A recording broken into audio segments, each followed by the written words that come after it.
How to change icons back to normal on Android. What is up guys, welcome back to the channel. In today's tutorial, I'm going to show you guys a quick and easy way to change your icons back to normal on Android. Now let's just jump right in.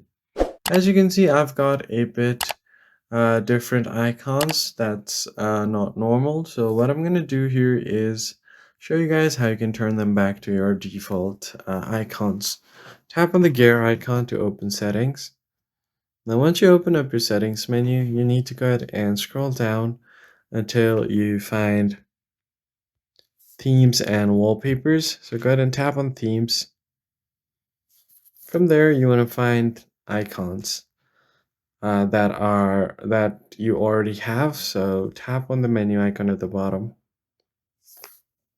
Then from here, you want to tap on My Stuff, and it will show you all of your available stuff, including themes, wallpaper, and icons. Now, I've got all these different icons, so what you basically use is the default one. So just go ahead and tap on it, tap on apply, and all of your icons will now revert back to normal.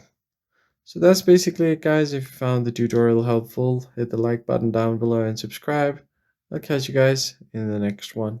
Thanks for watching.